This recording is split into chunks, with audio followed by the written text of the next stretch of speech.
সামনে বসা মুসলমান ভাইরা, পর্দার আড়ালের সম্মানিত মা এবং বোনেরা, প্রশাসনের ভাইরা, প্রাণ প্রিয় বগুড়াবাসী, দল মত নির্বিশেষে কোরআনের এই অনুষ্ঠানে আখিরাতে পুঁজি তৈরি করার জন্য যারা এসেছি বলেন আলহামদুলিল্লাহ। বিশ্বনবী জানিয়েছেন, কোরআনে কারিমের জন্য যে সময়টুকু মানুষ দুনিয়ায় ব্যয় করবে, মরণের পরে ওই সময়ের ওই সম্পদের হিসাব আল্লাহ নেবেন না।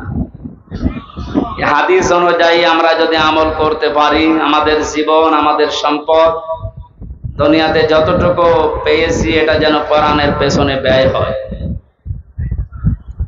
বিশ্বনবী বলেন, মান ক্বারাআল কুরআনা ফাস্তাযহারাহু ফাহাল্লা হালালাহু ওয়া হাররামা হারামাহু আদখালাহুল্লাহুল জান্নাহ ওয়া শাফাআহু ফি আশারাতিন মিন আহলি বাইতিহি কুল্লুহুম ক্বাদ ওয়াজাবাত লাহুন নার। ইবনে মাজাহ শরীফের হাদিস। অনেক আলেম এখানে বসে আছে, শব্দের দিকে খেয়াল করেন। আল্লাহ পাক বলেন, বিশ্বনবী মুহাম্মদ রাসূলুল্লাহ আমাদেরকে জানিয়েছেন এটা, মান ক্বারাআল কুরআনা, যে ব্যক্তি আল্লাহর এই কোরআন পড়ে। কোরআন পড়া বলতে আমরা চারটা বিষয় বুঝি। শুদ্ধ করে পড়া, এর মর্ম মানে বোঝা, এর উপর নিজের জীবনকে সেট করা, আর এইটা মানুষকে মানার মতো পরিবেশ তৈরি করে দেওয়া। কোরআন পড়া বলতে কয়টা বিষয় পেলাম? আপনি এবার মেলান তো, আপনি আসলে কোরআন পড়েন কিনা। মাহফিলের সভাপতি, প্রধান অতিথি সহ যারা এসেছি যদি জিজ্ঞাসা করেন কোরআন পড়েন, এক বাক্যে আমরা বলবো হ্যাঁ আমরা কোরআন পড়ি। ক্বারাআ শব্দটার ব্যাখ্যা, নবীজি বলেন পড়া কোরআনে তিনটা শব্দ আল্লাহ দিয়েছেন কোরআন পড়ো এ ব্যাপারে। কয়টা? এটা ক্লাস চলছে এখন, জবাব দেবেন ছাত্রের মতো। এটা স্কুল এমন কলেজ না। এখানে যারা আছেন অন্তত শিক্ষিত মানুষগুলো ছাত্রের মতো জবাব দেবেন। ক্বারাআ, রাতালা, তালাওয়া, তিনটা শব্দ আছে কোরআন পড়ার ব্যাপারে। তিনটার ব্যাখ্যা হচ্ছে, কেউ যদি কোনো বিষয় পড়তে চায় সে যেন শুদ্ধ করে পড়ে। কি করে? অশুদ্ধ পড়লে অর্থ পাল্টিয়ে যাবে। এখানে অনেক মানুষ এমন বসে আছে, নামাজে দাঁড়ালে পড়ে ইযা জাআ নাসরুল্লাহি ওয়াল ফাত। হয়েছে? হয়। এখানে সোয়াদ আছে, নাসর মানে সাহায্য, আর নুন সিন র নাসর মানে ঈগল পাখি। আপনি যদি মুখটা গোল করে শুদ্ধ করে উচ্চারণ না করেন, অর্থ আকাশ পাতাল পাল্টিয়ে যাবে। আল্লাহ পাক বলেন ইযা জাআ নাসরুল্লাহি ওয়াল ফাত, হে নবী আল্লাহর সাহায্য যখন আসবে আপনি তখন বিজয় দেখতে পাবেন।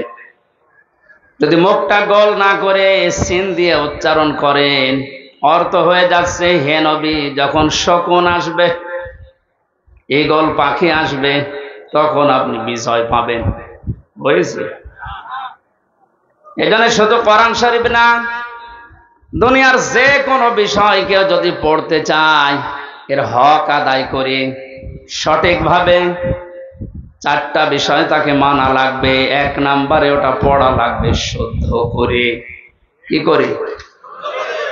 এটা তো আমি বানালাম নাকি?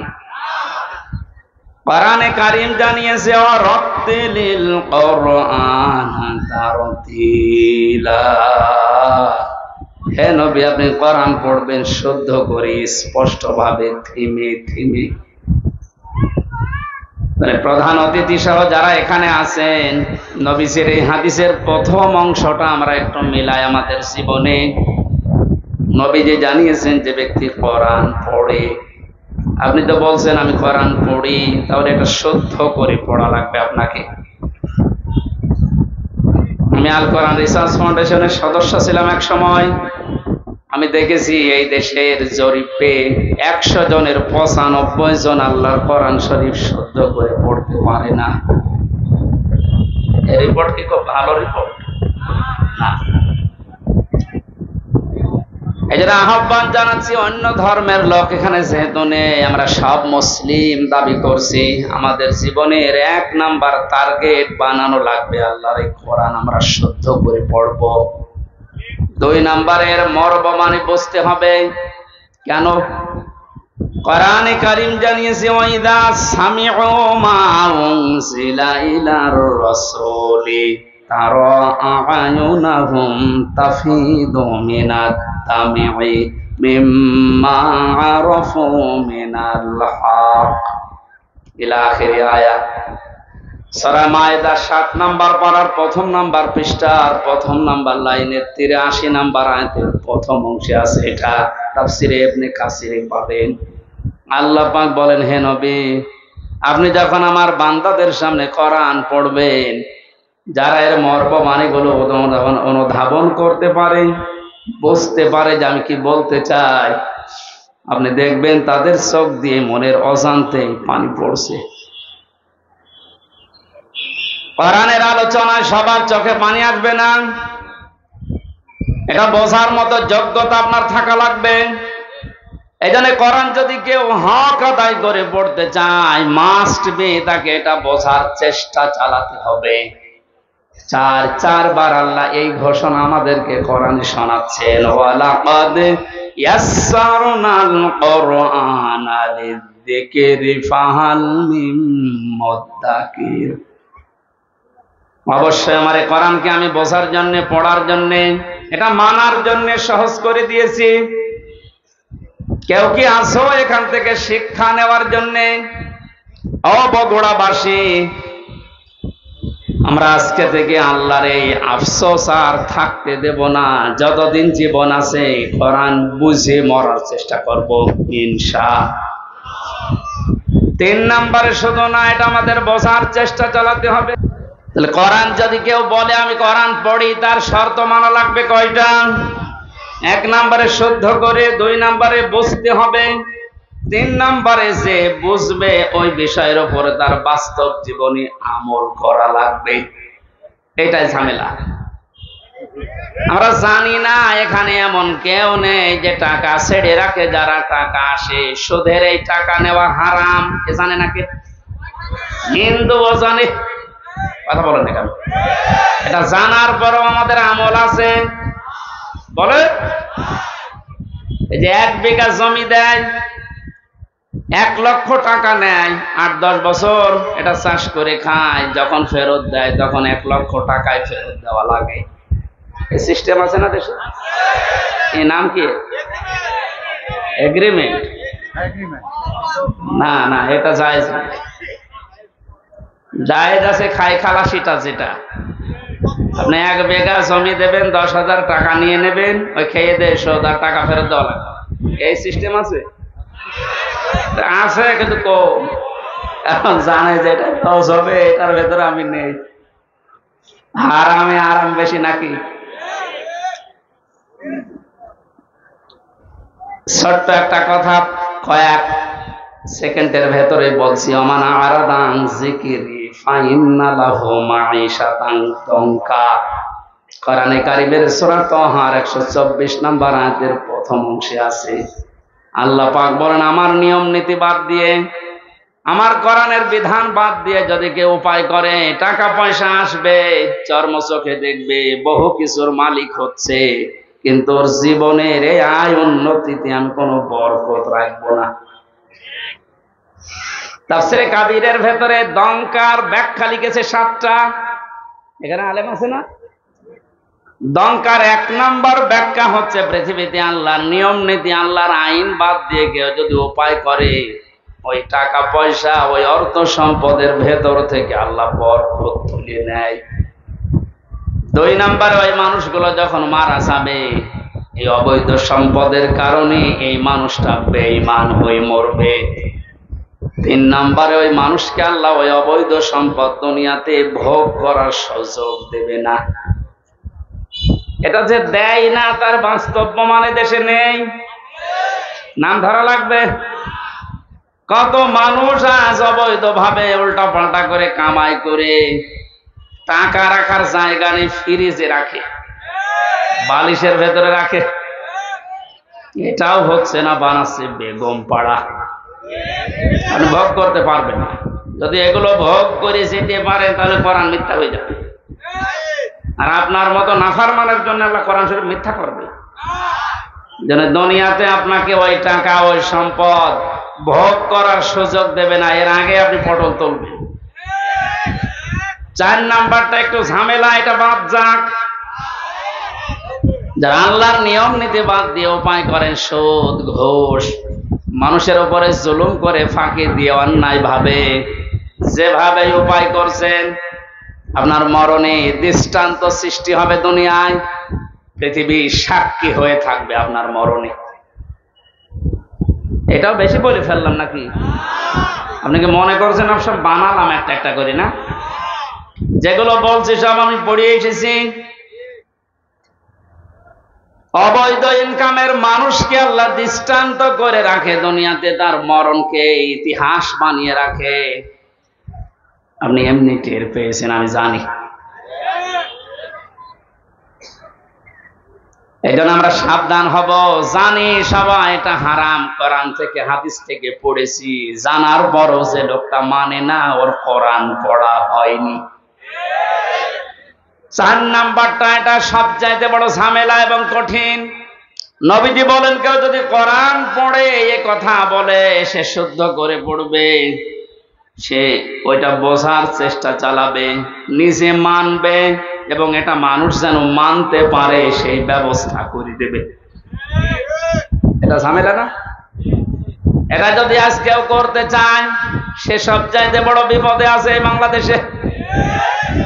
আমি কোরআন পড়ি, আমি শুদ্ধ করে পড়ি, আমি বুঝি, এবং আমি যতটুকু বুঝি অতটুকু মানার চেষ্টা চালাচ্ছি, অসুবিধা নেই। 4 নাম্বারটা, আমি যতটুকু মানি এটা মানুষ যেন মানতে পারে, ওই ব্যবস্থা আমি করে দিতে চাই।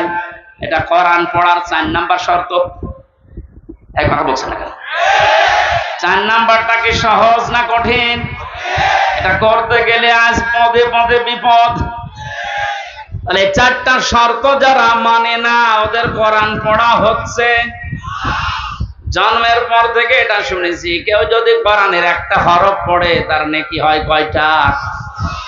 হ্যাঁ, আপনার পড়া তো আবার পড়ার মতো হওয়া লাগবে। আপনি যদি আমার ছোট মেয়ের মতো পড়েন, বয়স 4 বছর, ও তো পড়ে, ওই এক লাইন পড়তে গেলে এক লাইনে যদি 10টা শব্দ থাকে 9টা ভুল করে, ওর পড়া হচ্ছে। তা আপনার পড়াও তো এরকম হয়ে যাচ্ছে।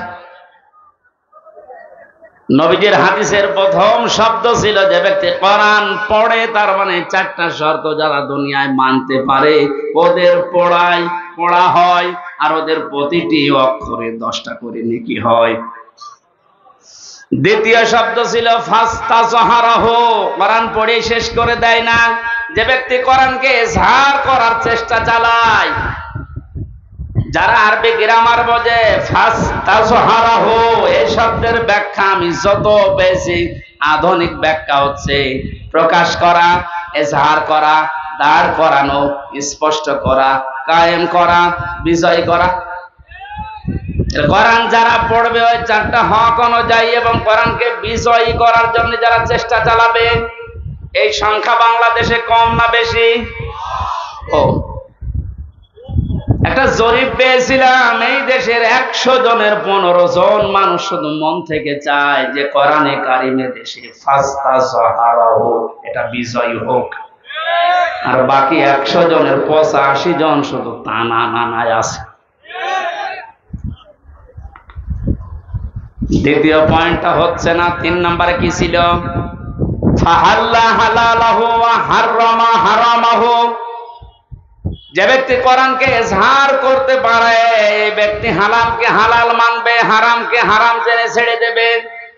আদখালাহুল্লাহুল জান্নাহ, নবীজি বলেন আল্লাহ তাকে জান্নাতে দিয়ে দিয়েছে, না জান্নাতে দেবে? হ্যাঁ, দিয়ে দিয়েছে। শব্দটার দিকে আমি খেয়াল করে চিন্তা ভাবনা করেছিলাম, নবীজি অতীতের শব্দ বললেন কেন? এটা পাস্ট, এটা মাজি। আদখালা ইউদখিলু, নবীজি মোজারে দিতে পারতেন, মাজি দিলেন, অতীতের পাস্ট দিয়েছেন কেন? তার মানে কোরআন পরিবার, সমাজ এবং রাষ্ট্রে যদি কোরআন বিজয় থাকে, ওখানে হালালকে হালাল মানা আর হারামকে হারাম জিনিস ছেড়ে দেয় সহজ। যেই সমাজে, যেই দেশে কোরআন বিজয় নেই, ওখানে হালালকে হালাল জানার পরও আপনি মানতে পারবেন না। এক কথা বলছেন এখানে, হারামকে হারাম জানার পরও আপনি ছেড়ে দিতে পারবেন না। নাকি জায়গাগুলো দেশে নেই?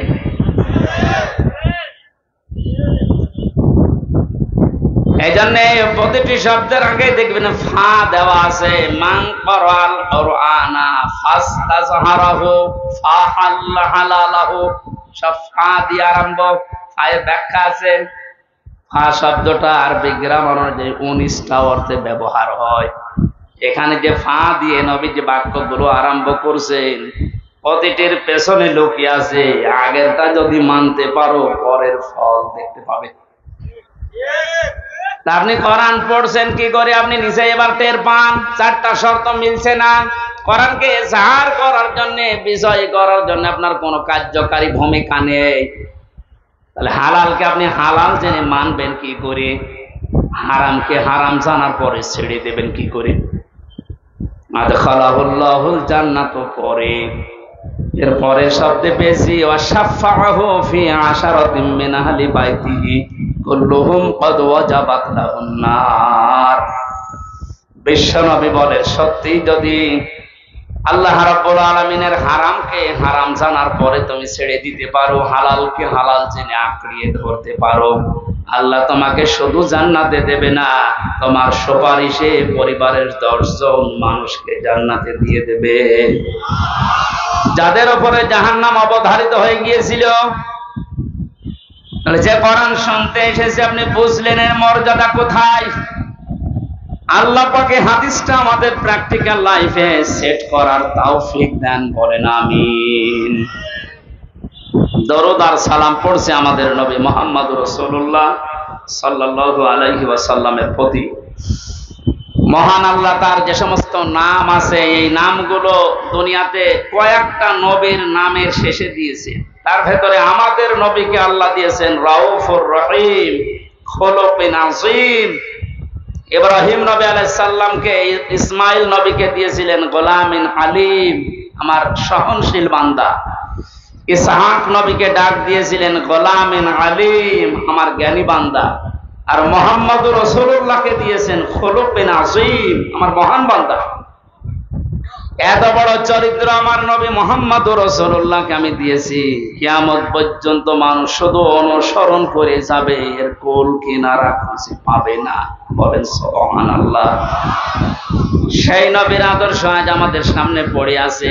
জন্ম থেকে মৃত্যু পর্যন্ত তাকে বাদ দিয়ে আপনি কাকে আদর্শ মেনে চলেন? আপনার বিবেককে প্রশ্ন করেন। আল্লাহর ঘোষণা দেওয়া একটা আদর্শ আছে দুনিয়ায়, কয়টা? বলেন বলেন। আল্লাহ নিজে ঘোষণা দিয়েছেন যে এই আদর্শটা মেনে চলো। ইয়াসিন আল কুরআনিল হাকিম। ইয়া মানে হে, সিন মানে সাজ্জেদ। আল্লাহ পাক জানাতে চেয়েছেন, হে নেতা, দুনিয়াতে আল্লাহর ঘোষণা দেওয়া নেতা আদর্শ মাত্র একটা, তার নাম মুহাম্মদুর রাসূলুল্লাহ। আল্লাহ রাব্বুল আলামিন পুরা কোরআনে নবীকে 7টা নামে বিশেষভাবে ডাক দিয়েছেন। তার ভেতরে ইয়াসিন, তাহা, মুহাম্মদ, আহমদ, আব্দুন, মুজাম্মিল, মুদাসসির। বগুড়াবাসী, বিবেক যদি থাকে আজকে কাজে লাগাবেন। আল্লাহর ঘোষণা দেওয়া নেতা আদর্শ, যার নাম তিনি জানিয়েছেন মুহাম্মদুর রাসূলুল্লাহ, সেটা বাদ দিয়ে যদি পৃথিবীর কাউকে আপনি অনুসরণ করেন, অনুকরণ করে চলেন, আপনি মরতে দেরি, জাহান্নামে যেতে দেরি হবে না। এইটা আমি বানালাম না, এটা আমি বানিয়েছি। ইমাম বুখারী রাহমাতুল্লাহ আলাইহি বুখারী শরীফ লেখার আগে একটা কিতাব লিখেছেন আল আদাবুল মুফরাদ।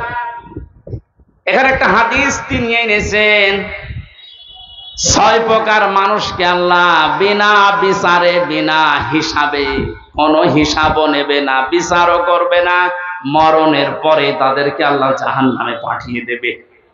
তার 3 নাম্বারেই তারা দুনিয়াতে যাদের আদর্শ মুহাম্মদ রাসূলুল্লাহ ছিল না। এই হাদিসটার কোরআনের সূরা ইয়াসিনের ইয়াসিন আয়াতের ব্যাখ্যা তাফসীর পড়ার পরে আমার বড় ভয় হচ্ছে, এ পৃথিবীতে হাজারো মানুষ মুহাম্মদ রাসূলুল্লাহর আদর্শ না মানার কারণে জাহান্নামে যাচ্ছে। আল্লাহ তুমি আমাদেরকে বাঁচাও, বলেন আমিন। আমি এটা বলে আপনার ক্ষতি করে ফেললাম? হ্যাঁ, আপনি তো ধরা খাবেন। চোখ বন্ধ হওয়ার পরে আপনি এখনই ধরা খাবেন। নবীজির একটা কথা 100 ভাগের 1 ভাগও মিথ্যা নেই।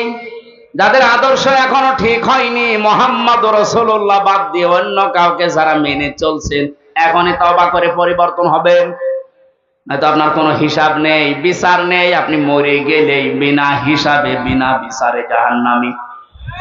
আল্লাহ তুমি আমাকে সহ যারাই আমরা এসেছি এটা বুঝে মানার তৌফিক এখনই দান করো। আরো জোরে বলেন। কোরআনে কারিমের 6666 আয়াতের মাত্র একটা আয়াত পড়েছি, সূরা তাওবা 119 নাম্বার আয়াত। আমরা তেলাওয়াতকৃত আয়াত তাফসীর আকারে কথা বলবো ইনশাআল্লাহ, আল্লাহ যেন তৌফিক দেন। আউযু বিল্লাহি মিনাশ শাইতানির রাজীম। বিসমিল্লাহির রহমানির রহিম।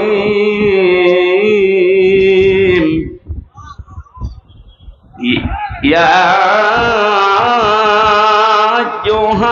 আইয়ুহাল্লাযীনা আমানুত্তাকুল্লাহা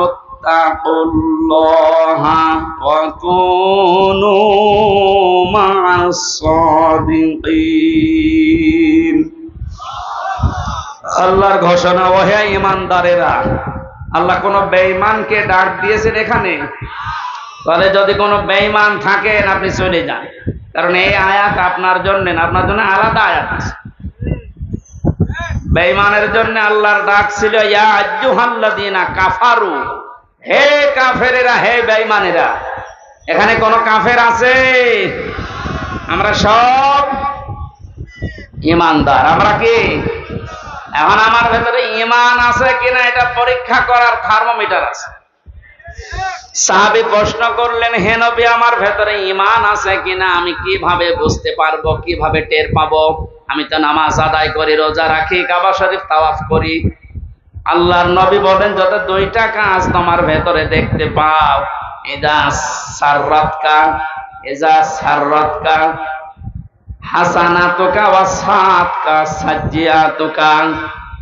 যখন কোনো ভালো কাজ, সমাজ উন্নয়নমূলক কাজ, আল্লাহর পক্ষের, রাসূলের পক্ষের, দ্বীনের পক্ষের কোনো কাজ হয়, ওইটা দেখে যখন তোমার ভালো লাগে, আনন্দ লাগে, আর যখন তোমার অন্যায় কাজ দেখলে কষ্ট লাগে, তখন বুঝবে তোমার ঈমান আছে। ও বগুড়াবাসী, হাদিসটা সামনে রেখে বলেন তো, বাংলাদেশে ভালো কাজ সবার কাছে ভালো লাগে? না না, অন্যায় কাজ সবার কাছে খারাপ লাগে। আপনি নিজেই নিজেকে পরিমাপ করতে পারবেন আসলে আপনার ঈমান আছে কিনা। এখন যদি মনে করেন কি আমি শেরপুর মসজিদের সভাপতি, আমার ঈমান নেই, মানে আপনি তো শেরপুরের সভাপতি, আর আবু সাহেব ছিল কাবা শরীফের সভাপতি, তার হিসাবে আপনার কোনো খবর আছে? শেরপুর বাংলাদেশে কয়জন চেনে? আর কাবা শরীফ সেই জায়গার সভাপতি হয়েও বেঈমান ও জাহান্নামে গেছে, আর আপনি শেরপুরের সভাপতি হয়ে বগল বাজাচ্ছেন যে আমার ঈমান নেই। মানে ভালো কাজ যার কাছে আনন্দ লাগে না, অন্যায় দেখলে যার কাছে কষ্ট লাগে না, সে যেই হোক ওটা বেঈমান। ঈমান আছে কিনা হামজারে জিজ্ঞাসা করা লাগবে, আপনি নিজে টের পাচ্ছেন। সুতরাং ঈমান যাদের আছে, হাদিস অনুযায়ী আল্লাহ পাক তাদেরকে ডাক দিলেন, হে ঈমানদারেরা। আমি আয়াতের তাফসীর পড়তে গিয়ে পেয়েছি 89 জায়গায় আল্লাহ পাক এই শব্দটা কোরআনে দিয়েছেন। আর যখনই ঈমানদারকে তিনি ডাক দেন, তখন তার কুদরতি হাত এভাবে উঁচা করে ডাকেন, ইয়া আইয়ুহাল্লাযীনা আমানু। জোরে বলেন আল্লাহু আকবার। 89 জায়গায় আল্লাহ ডাক দিয়েছেন, তার ভেতরে এইটা একটা, ইত্তাকুল্লাহ, আমি আল্লাহকে ভয় করো, আকুনু মা'আস সাদিকিন, আর সত্যবাদী যারা তাদের সঙ্গে থাকো। এই আয়াতের নির্দেশ দুইটা, কয়টা? আল্লাহকে ভয় করো, সত্যবাদী যারা আছে তাদের সাথে থাকো। বোঝা হয়ে গেছে না? আল্লাহুম্মা আমিন। না মানে আপনি বলছেন বোঝা হয়ে গেছে। এবার আসেন তো এই দুইটা শব্দের ব্যাখ্যায় যাই। কোন আয়াত থেকে যদি কেউ তাফসীর শুনতে চায়, করতে চায়, তাফসীরে মাজহারি আল্লামা সানাউল্লাহ পানিপতি রহমতুল্লাহ আলাইহি লিখেছেন, কেউ যদি কোরআনে কারিমের কোন আয়াত থেকে কথা শুনতে চায়, কমপক্ষে 5টা বিষয় থেকে তাকে আগে কথা শোনা লাগবে। 1 নম্বরে শুদ্ধ তেলাওয়াত, যেটা করলাম। 2 নম্বরে যেই ভাষায় কথা বলে ওই ভাষায়, মাতৃভাষায় অর্থ, এই যে শুনলাম। 3 নম্বরে ওই আয়াতের ঐতিহাসিক প্রেক্ষাপট, শানে নজুল যেটা বলা হয়, ব্যাকগ্রাউন্ড, এটা আমি বলবো এখন। 4 নম্বরে আয়াতের বাস্তব শিক্ষা দেওয়া লাগবে। ওই মান ধাতামলে কি হয়েছে গুলো বাদ দে, এখন বাস্তবতা অনুযায়ী আয়াত আমাদেরকে কি দিতে চায়, এই শিক্ষাগুলো জনগণের সামনে দেওয়া লাগবে। 5 নম্বরে আয়াত থেকে যে শিক্ষাগুলো পাবে ওইগুলো নিয়ে বাড়ি যে আমল করবে। আমরা 2টা করে ফেলেছি, শুদ্ধ তেলাওয়াত আর মাতৃভাষায় অর্থ। যেটা সূরা তাওবার আয়াত, কোন সূরা বলেন বলেন? 129টা আয়াত আছে, মাত্র একটা আয়াত পড়েছি, 119 নম্বর আয়াত। তাওবা শব্দের শাব্দিক অর্থ আমরা অনেকেই মনে করি তাওবা মানে আস্তাগফিরুল্লাহ রাব্বি মিন কুল্লি যামবি ওয়া আতুবু ইলাইহি, হয়ে গেল। তাওবা আর ইস্তেগফার এই দুইটা কিন্তু এক না, এই দুইটা শব্দ আলাদা, মাসদারও আলাদা। কথা বুঝতেছেন? তাওবা আর ইস্তেগফার, কেউ যদি ইস্তেগফার করতে চায় সব সময় আপনি করতে পারবেন, কিন্তু তাওবা আস্তাগফিরুল্লাহ আস্তাগফিরুল্লাহ আস্তাগফিরুল্লাহ বললেই তাওবা হয় না। তাওবা করার জন্য কমপক্ষে মানুষের জীবনে 3টা বিষয় মানা লাগে। ইস্তেগফার আর তাওবার ভেতরে পার্থক্য এই, কোন মানুষ যদি তাওবা করে ওর পেছনের অপরাধগুলো শুধু আল্লাহ মাফ করে দেয় না, ওই পুরা জায়গাটা আল্লাহ নেকি দিয়ে ভরাট করে দেন। এখানে যারা এসেছি আজকে আমরা শুধু ইস্তেগফার না, তাওবা করার মতো তাওবা করে বাড়ি যাব। পেছনের অপরাধগুলো শুধু যেন মাফ হয়ে না যায়, ওই জায়গাটা যেন আল্লাহ নেকি দিয়ে ভরাট করে দেয়। বলেন আমিন। 1 নম্বরে যদি তাওবা কেউ করতে চায়, তাকে বলা লাগবে আল্লাহ আমি অপরাধী, আমি। এই স্বীকৃতিটা এই পৃথিবীতে মানুষ দিতে চায় না। দেখবেন এই দেশে হাতে নাতে ধরা পড়ার পর অস্বীকার করে না। না, তদন্ত করা লাগবে। তদন্ত 7 দিন সময় দিয়েছে যাদেরকে, ওদেরকে মাল মশলা মেরে ওর মুখ বন্ধ করে দেয়। আপনি যদি সত্যি তাওবা করতে চান, সে যে কোনো বিষয়ে, আপনাকে প্রথমে স্বীকৃতি দেওয়া লাগবে ওই অপরাধের জন্য, ওই গুনার জন্য স্বীকার করা লাগবে যে হ্যাঁ আমি এই কাজ করেছি, আমি অপরাধী। এখন প্রশ্ন হচ্ছে আপনি স্বীকার করবেন কার কাছে? না না, আপনি শুনছেন না। অপরাধ করেছেন যার কাছে, স্বীকার করবেন তার কাছে। আপনি বিনা কারণে আমার মুখের উপর একটা থাপ্পড় দিলেন, আর কাবা শরীফের গিলাফ ধরে বলছেন আস্তাগফিরুল্লাহ, হে আল্লাহ আমারে মাফ করে দাও। কিয়ামতের আগে মাপ পাবেন না। কারণ আপনি তো আল্লাহর গালে থাপ্পড় দেননি, দিয়েছেন আমার গালে। আগে আমার কাছে স্বীকার করেন যে হামজা ভুল হয়ে গেছে। হ্যাঁ, স্বীকার করার সময় আবার অনুশোচনা লাগবে, অনুতপ্ত হওয়া লাগবে। আপনি যদি একেবারে মোড নিয়ে বলেন এই হামজা মাফ কর, মাফ হবে? আপনার প্রতি রাগ যা ছিল আমার আরো বেড়ে যাবে।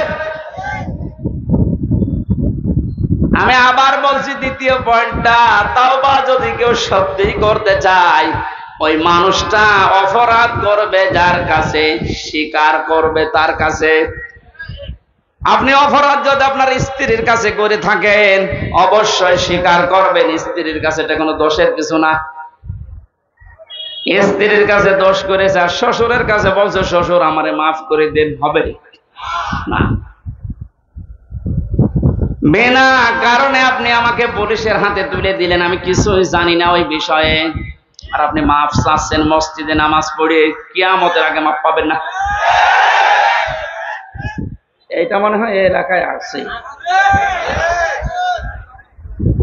আমার ভাইরা এই জন্য তাওবা, বিভিন্ন পীরের দরবারে গেলেই বলে তাওবা করো, আস্তাগফিরুল্লাহ। এটা তার বাক্য, শর্ত আপনাকে মানা লাগবে, স্বীকৃতি দেওয়া লাগবে যে আল্লাহ আমি অপরাধী, অপরাধ করেছেন যার কাছে, স্বীকার করবেন তার কাছে। 2 নম্বরে অনুতপ্ত হয়ে অনুশোচনা নিয়ে।